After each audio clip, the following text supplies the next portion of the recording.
ada 5 penyesalan orang di alam kubur.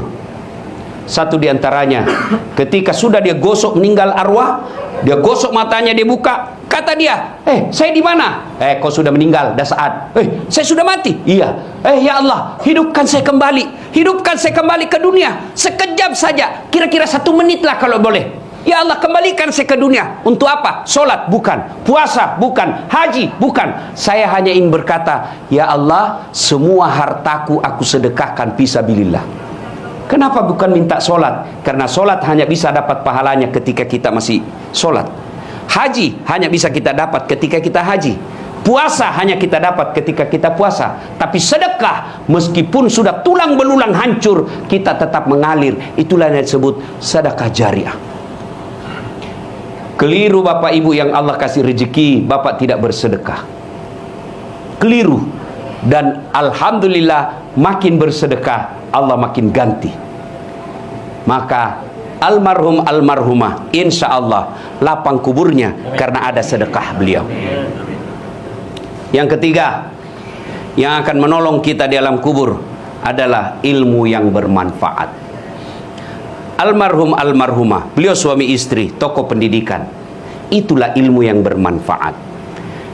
Ketika diajarkan ilmu hukum kepada mahasiswanya, diajarkan tentang keadilan, lalu anak mahasiswanya menjadi pengacara yang membela dan menegakkan keadilan, selama itu juga amal-amal akan mengalir. Maka karena itu, ibu bapak kalau dapat konten-konten dakwah, jangan berhenti di grup, jangan berhenti di HP bapak, sebarkan. Bapak punya 10 grup WhatsApp, satu grup 100 orang, kirim, 1000 orang yang terima. Kalau ada yang mengamalkan 5 orang, selama 5 orang itu amalkan, bapak dapat pahala seperti pahalanya penceramah tanpa mengurangi pahala penceramah. Ilmu yang bermanfaat adalah yang bisa menyelamatkan kita di alam kubur. Inilah 3 yang akan terus mengalir meskipun kita sudah di alam kubur, bahkan sudah habis tulang belulang kita. Anak yang soleh dan soleha, sedekah harta, kemudian ilmu yang bermanfaat. Dan orang yang ada di alam kubur sekarang masih transit, belum sampai surga, termasuk Rasulullah Muhammad SAW. Dan siapa yang paling menderita di alam kubur?